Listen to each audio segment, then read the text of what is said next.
Purworejo, di mana ini adalah salah satu sekolah kejuruan terbesar di Kabupaten Purworejo yang sudah menghasilkan putra-putri terbaik yang tersebar di seluruh Indonesia. Nah, kali ini saya akan ngobrol santai berbincang dengan seorang tokoh pendidikan, Bu Isnur Naske. Ayo kita ke dalam untuk lebih jauh.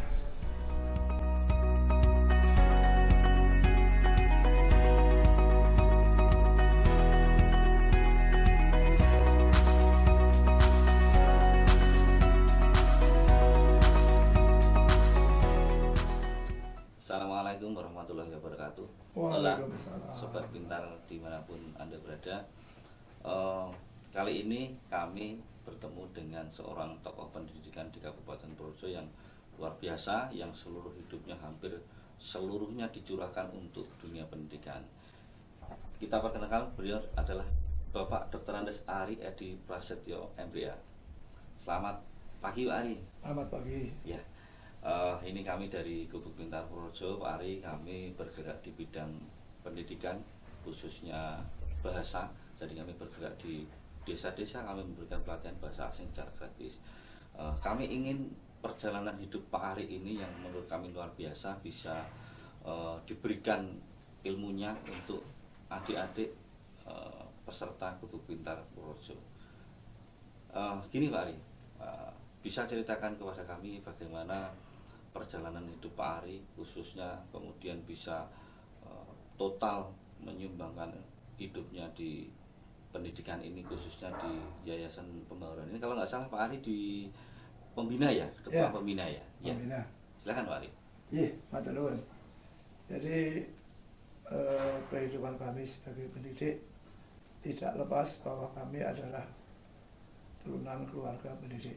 Saya waktu kecil ikut mbah saya di Suko, itu mantri guru, seorang pendidik, kemudian sampai saya masuk sekolah, karena kemudian pindah di Purworejo, tetap ikut simbah karena bapak saya tentara, di mana tentara itu pindah-pindah hidupnya sehingga saya tidak ingin seperti itu, maka oleh simbah saya ikut simbah saja sehingga bisa menetap dan sekolah dengan baik. Itu latar belakang kami.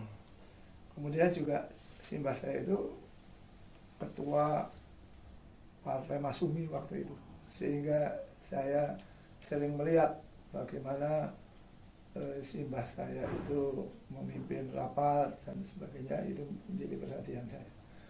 Nah, selanjutnya jadi biasa aja lah, saya dari SD di SD Kepatihan Purworejo, kemudian SMP di SMP Negeri 1 Purworejo, SMA di SMA PMP, dulu masuk SMA Marhen, kemudian ketika saya di kelas 2 pindah ganti nama menjadi SMA Harapan, dan ketika saya lulus SMA namanya SMA Pancamarga Bakti PMP. Lepas dari SMA, saya memilih sekolah di Fakultas Sosial Politik. Tamat sarjana muda, saya bertemu dengan tokoh pendiri di SMKPN ini, yaitu Pak Harjono BSE, dikenalkan oleh Pak Insinyur Pama Sugeng, sehingga kami diminta untuk ikut serta belajar menjadi pendidik di SMK STM waktu itu, namanya STM Pembangunan Negara, STMPN. Sejak tahun 78 saya mengabdi di sini sampai sekarang, di mana banyak kepercayaan yang diberikan kepada saya. Saya mengajar banyak bidang studi. Ada bahasa Inggris, kemudian PMP waktu itu namanya, atau Civic. Kemudian juga waktu itu ada ilmu bumi. Kami mengajar di semua kelas dan juga mengajar ciri khas SMKPN. Jadi hidup saya tidak lepas dan sangat dipengaruhi oleh kondisi di SMKPN yang waktu itu SMKPN dibina oleh Partai Golkar. Nah, jadi saya di sini banyak berkecimpung di samping di dalam pendidikan, juga membantu Pak Arjono mengenai istilahnya di bidang politik karena Pak Sono waktu itu wakil ketua DPD Partai Golkar Purworejo. Nah, dari situ pula saya kemudian tahun 1987 itu sudah menjadi anggota DPRD Kabupaten Purworejo dalam usia yang masih sangat muda, dan menjadi anggota DPRD termuda 2 kali.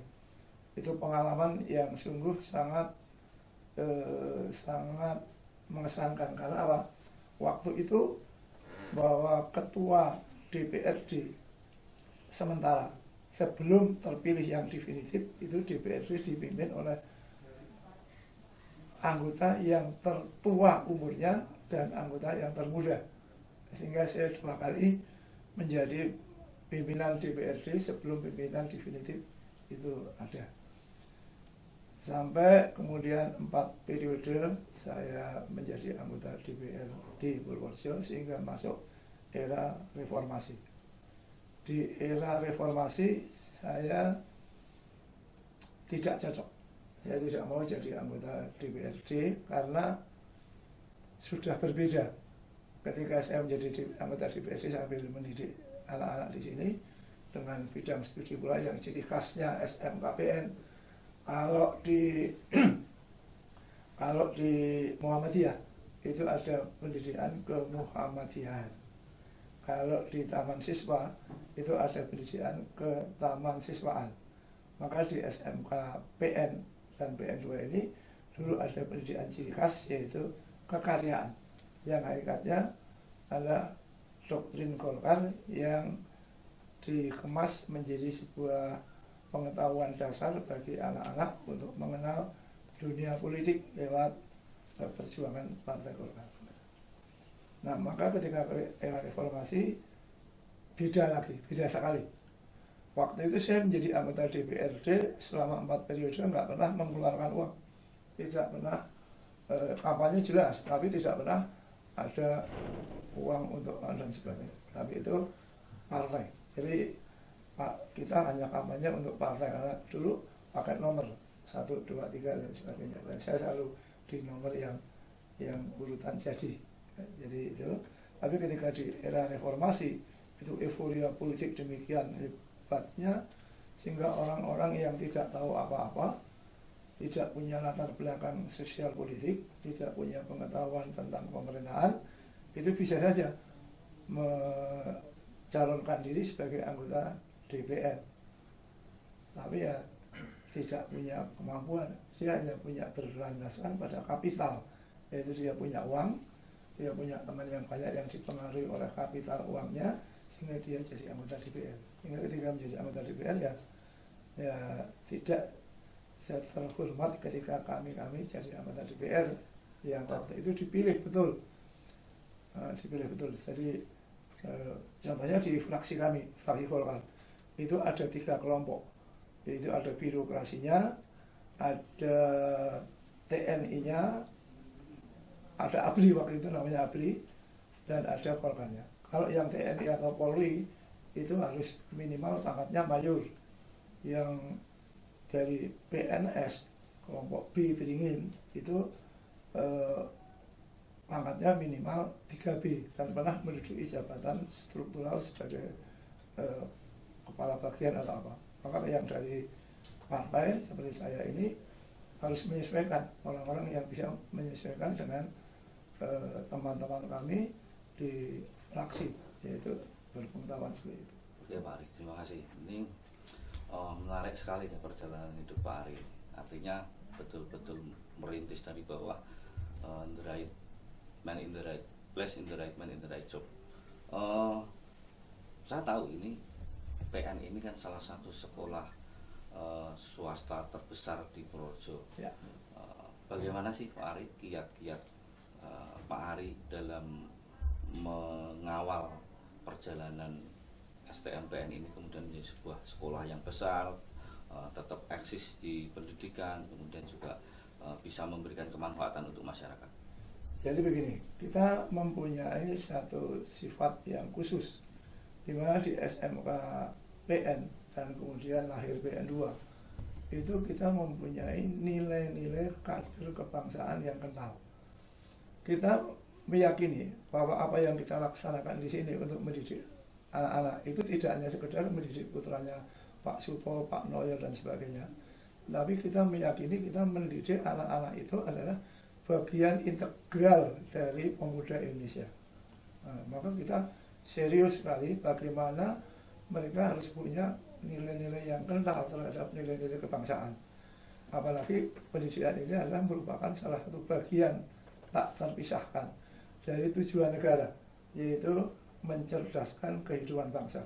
Nilai itu kita kemas betul, kita tanamkan kepada guru maupun siswa bahwa anak-anak itu kita didik sebagai bagian integral dari seluruh pemuda Indonesia, pewaris sah estafet kepemimpinan bangsa.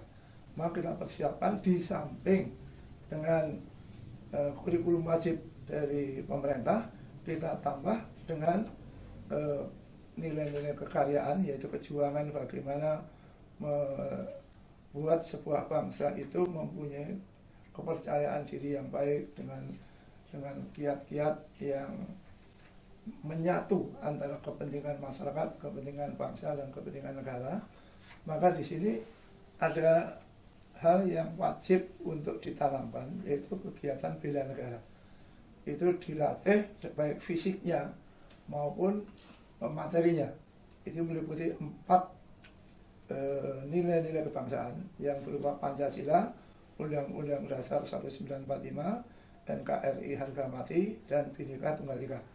Maka ciri khas anak-anak PN kalau keluar dari kampus akan selalu menerapkan nilai-nilai itu, sehingga mereka gagah dan percaya diri, karena kita dididik bukan untuk sekedar menjadikan SMK ini menjadi besar, tetapi menjadikan negara ini menjadi besar, didukung oleh anak-anak SMK PN dan PN2.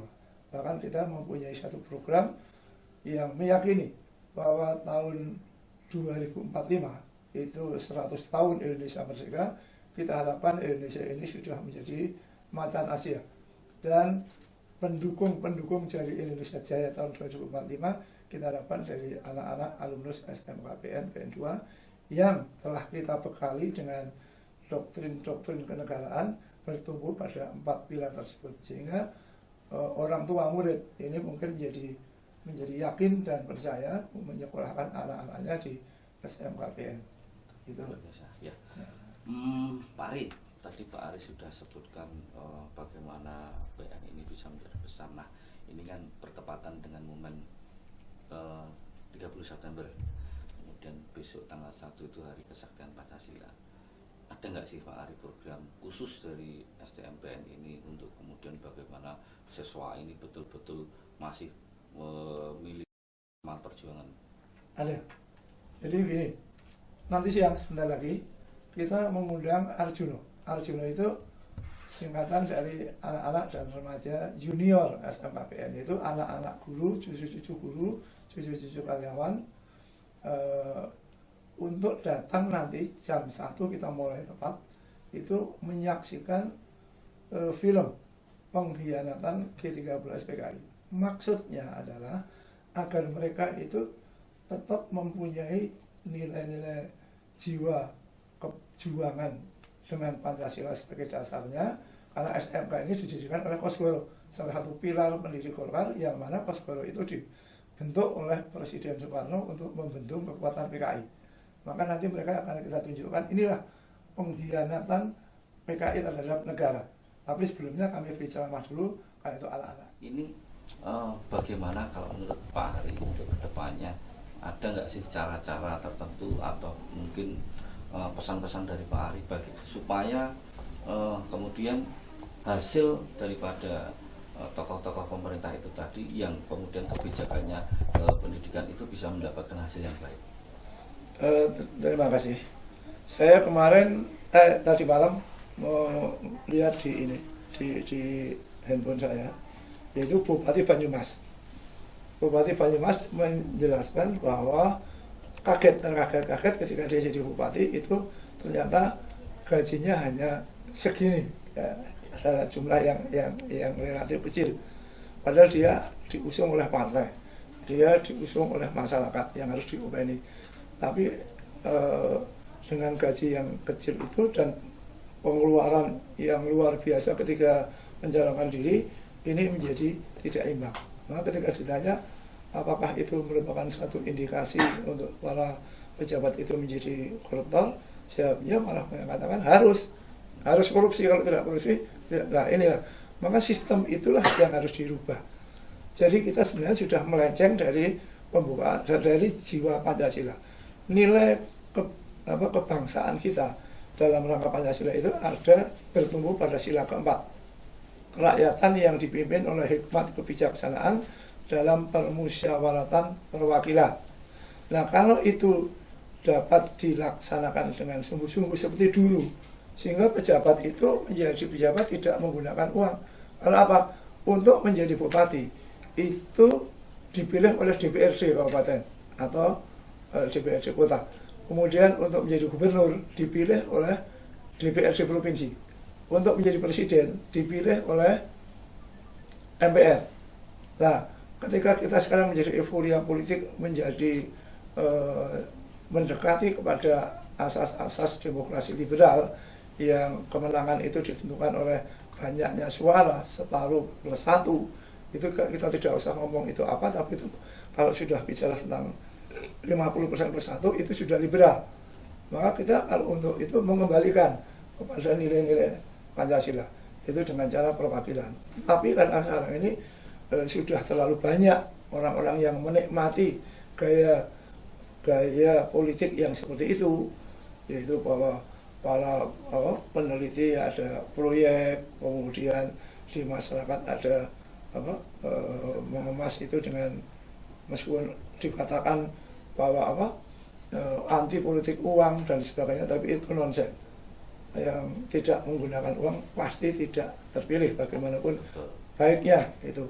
Sebab itu perlu ada kebijakan yang memang mendekati pada revolusi, yaitu mengembalikan kaidah-kaidah Pancasila kepada nilai-nilai Pancasila yang sebenarnya. Contohnya dalam rangka berdemokrasi, ya kembalikan ke sila keempat, kerakyatan yang dipimpin oleh hikmat kebijaksanaan dalam permusyawaratan perwakilan. Sekarang kan tidak, tapi pilihan langsung yang itu gaya barat. Contoh yang lain, sebelum bupati atau gubernur, presiden itu melakukan pemilihan, dilaksanakan debat. Debat itu bukan budaya kita, itu budaya barat. Kita tidak seperti itu. Bahkan petunjuk orang tua mengatakan ono catur mungkur. Kita ojo seneng dur-duran. Itu kan dur-duran. Nanti kalau sampai dur-duran itu mesti mengarah kepada mencari kejelekan orang lain. Ya, padahal petuah atau kebijakan yang diturunkan oleh para leluhur kita tidak seperti itu. Yaitu kita melihat unsur-unsur itu dari pemimpin itu dari empat yang dari Islam itu agak sotik,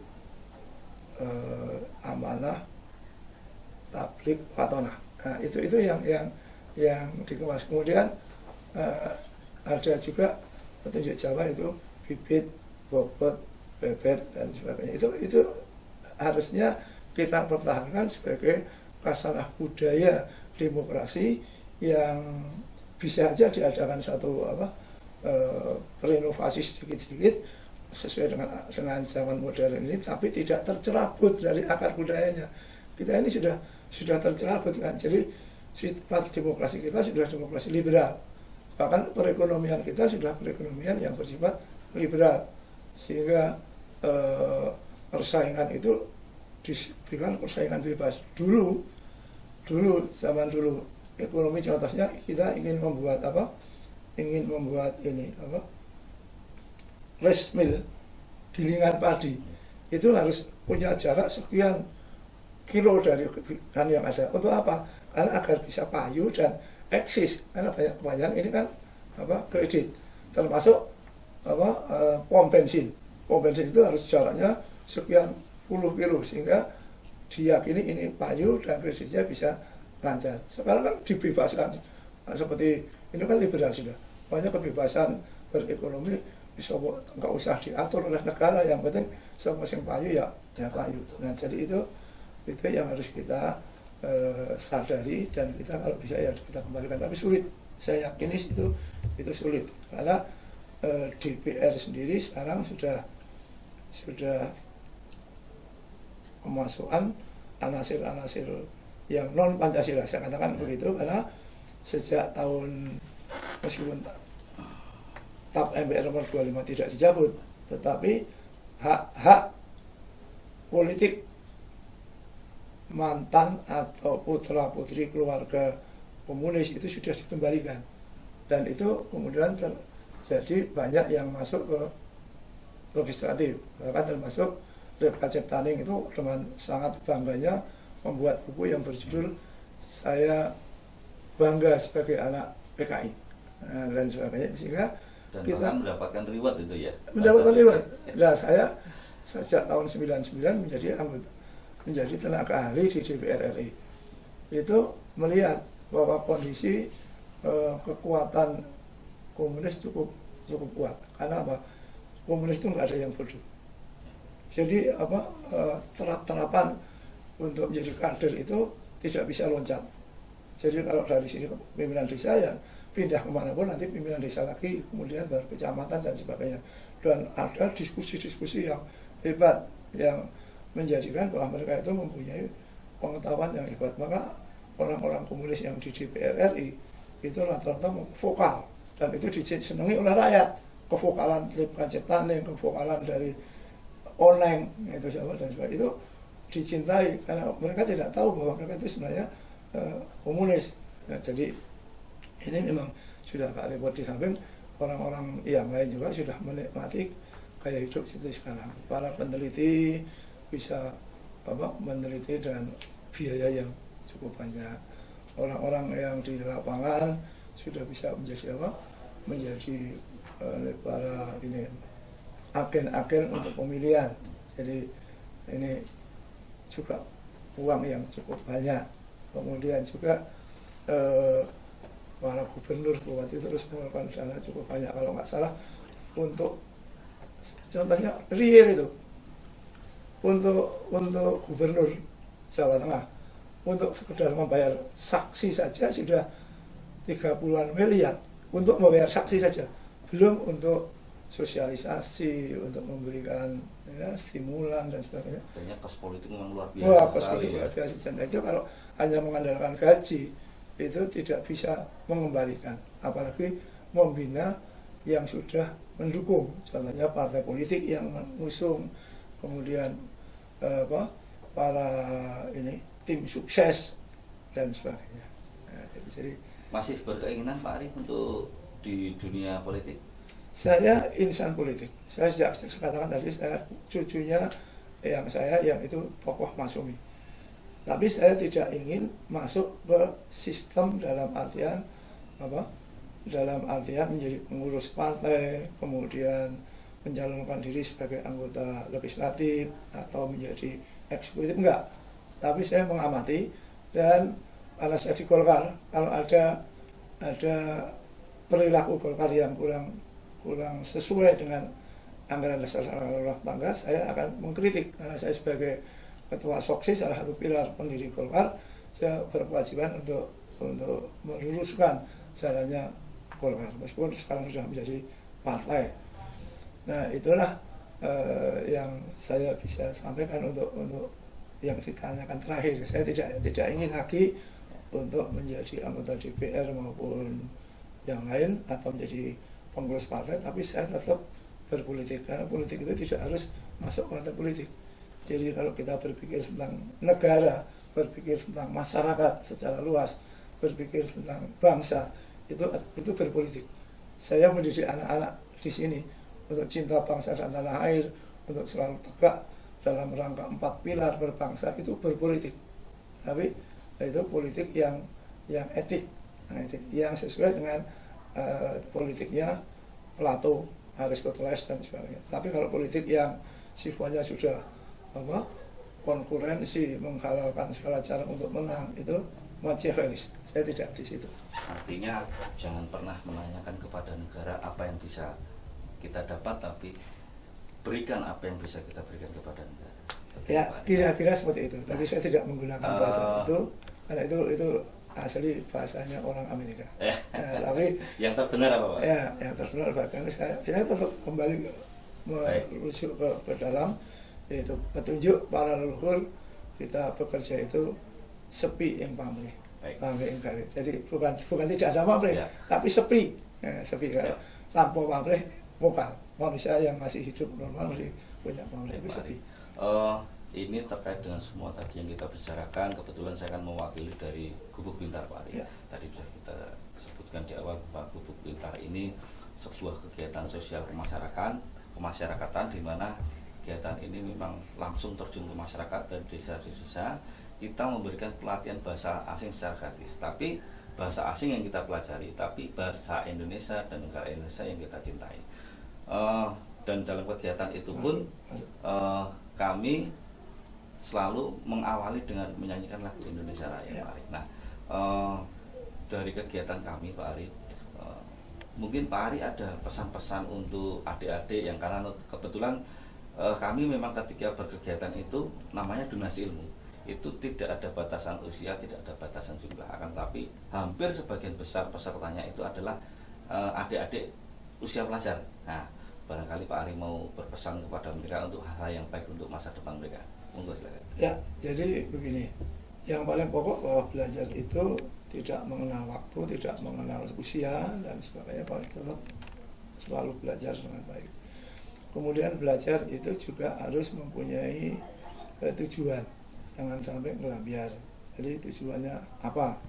Jadi masuk ke mengikuti yang program panjangan itu, apa contohnya juga harus memberikan satu pelurusan, ini program ini untuk ini dan sebagainya, yang jelas, sehingga anak-anak tidak hanya sekedar ikut grup yuk orang ngerti rembuk istilah Jawanya, tapi betul-betul bisa mengikuti dengan baik, mengikuti dengan baik, dan nanti akan merasakan hasilnya. Apapun yang kita pelajari itu, selama kita pelajari dengan sungguh-sungguh, kita akan mendapatkan satu hasil yang baik yang bisa kita manfaatkan untuk sesama.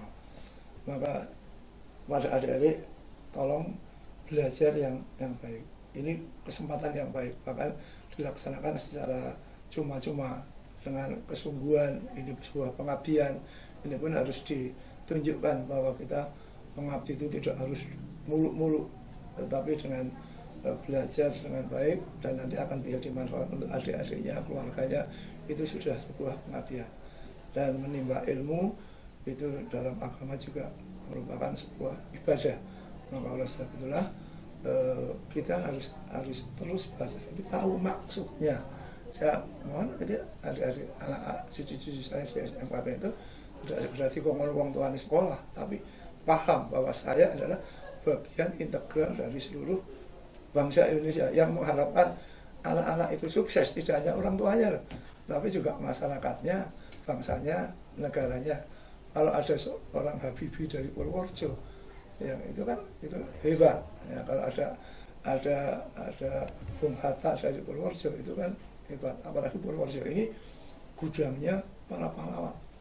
Yaitu ada pendiri TNI Urip Sumoharjo dari Purworejo, tokoh yang Angkatan Darat itu Ahmad Yani yang menjadi korban PKI, ada Sarwo Edi Wibowo yang ikut memberantas G30 SPKI.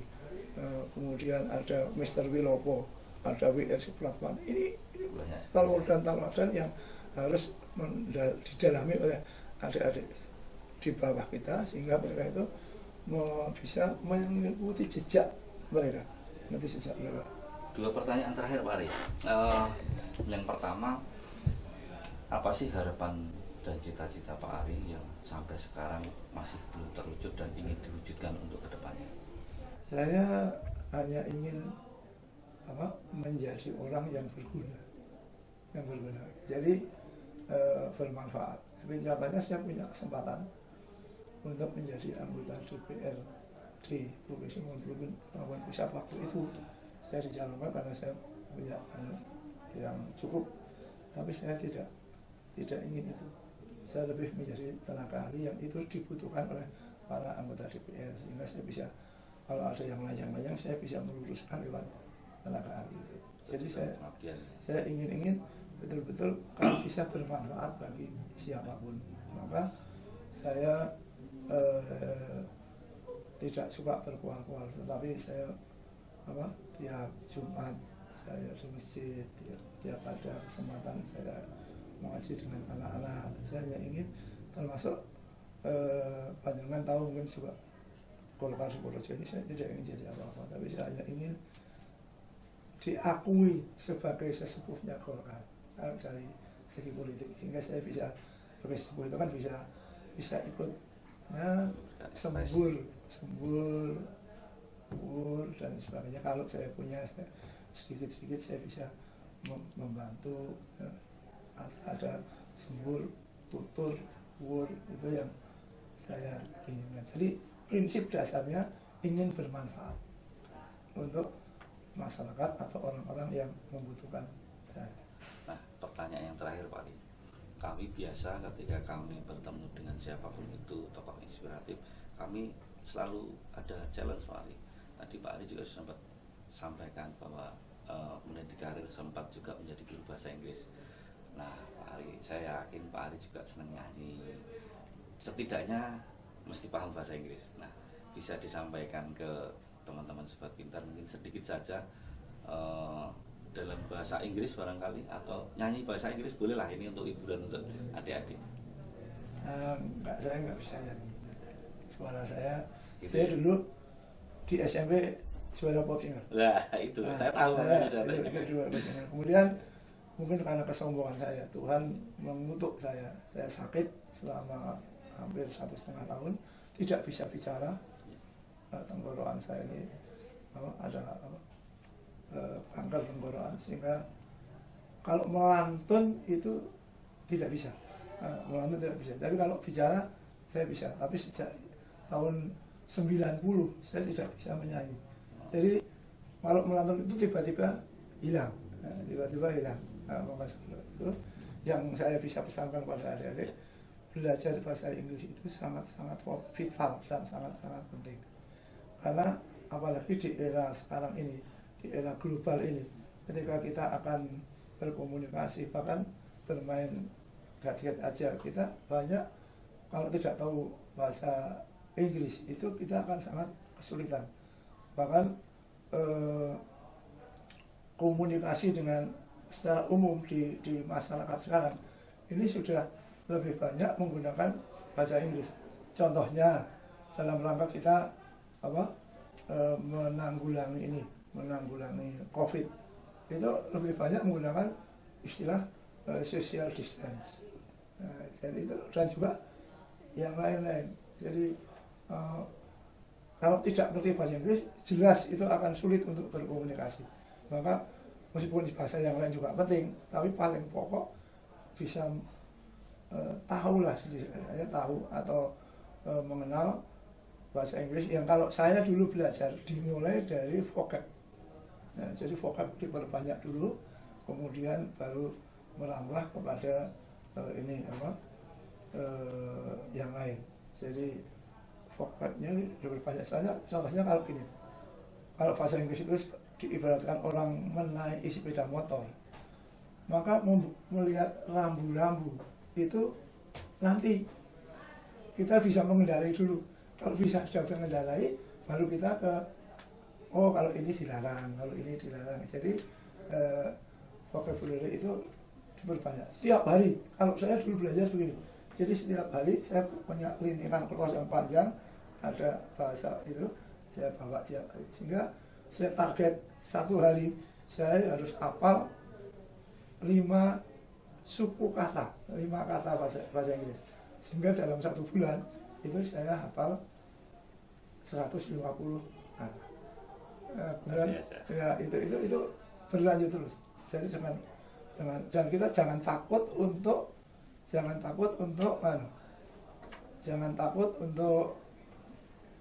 berbicara, meskipun kita